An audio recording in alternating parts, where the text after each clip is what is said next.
Di tengah upaya pemerintah memberantas judi daring, 16 oknum pegawai Kementerian Komunikasi dan Digital terungkap menyalahgunakan wewenang.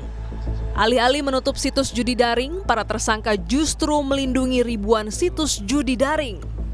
Tergiur imbalan, para oknum pegawai Kemkom Digi justru membelot. Polda Metro Jaya telah menetapkan 2 tersangka baru yang masuk dalam daftar pencarian orang terkait kasus judi daring di Kementerian Komunikasi dan Digital. Polisi menduga ada oknum pegawai Komdigi yang sengaja menyusupkan salah satu tersangka sebagai tenaga pendukung teknis sistem pemblokiran konten negatif di Komdigi. Polisi juga menemukan aliran dana dari ribuan website judi daring yang dikelola pelaku. Ada tersangka yang telah ditetapkan sebagai DPO berinisial A. Penyidik juga telah mengidentifikasi tersangka DPO lain dengan inisial M. Maka penyidik Subdit Jatangras di Treskrimum Polda Metro Jaya masih terus melakukan pengejaran secara intensif. Pusat Pelaporan dan Analisis Transaksi Keuangan atau PPATK memaparkan nilai perputaran judi daring sepanjang 2024 mencapai 404 triliun rupiah.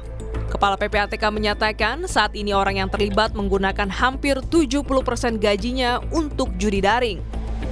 Ivan juga menegaskan 93% masyarakat yang terlibat judi daring menaruh deposit dalam jumlah kecil, yakni mulai dari Rp10.000.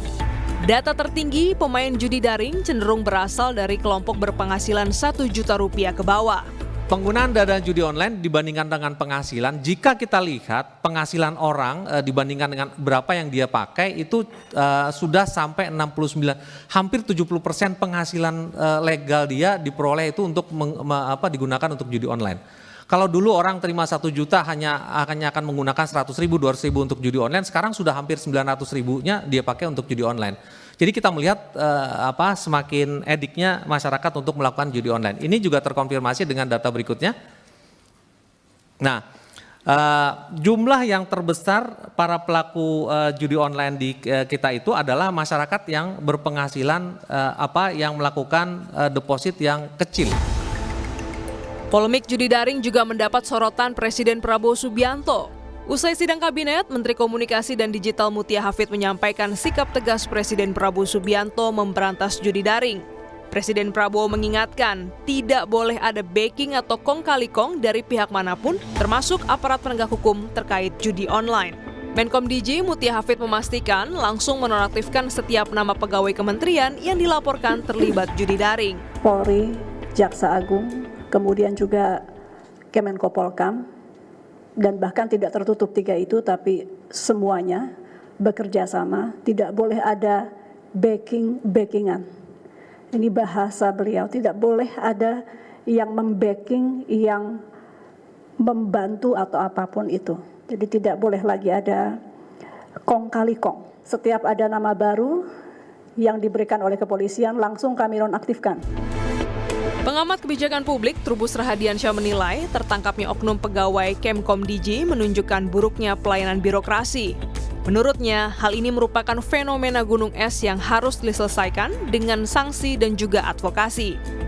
Atasan ini hanya memerintahkan kepada bawahan, kepada staf untuk melakukan pemblokiran. Tapi mereka-mereka ini kan nggak melakukan pemblokiran, Mbak. Jadi malah mereka itu justru istilahnya mengamankan gitu. Bahkan mereka itu sempat memilah-milah mana yang kategori punya link, artinya punya hubungan khusus dengan para ASN itu akan diselamatkan, tapi kalau yang tidak punya ya barulah mereka istilahnya diblokir. Jadi pemblokiran itu pilih kasih, artinya diskriminatif, tebang pilih lah kira-kira seperti itu. Dan inilah menurut saya menjadi dasar bagi pemerintah dalam ini Kementerian Komunikasi dan Digital. Dalam ini adalah menteri itu harus melakukan pembersihan secara total. Gurita judi daring sangat merugikan masyarakat. Selain kecanduan, aktivitas judi daring juga telah memakan banyak korban. Kini publik menunggu komitmen dan langkah nyata polisi dan juga Kementerian Komunikasi dan Digital untuk memberantas judi daring hingga level birokrasi. Tim Liputan, Kompas TV.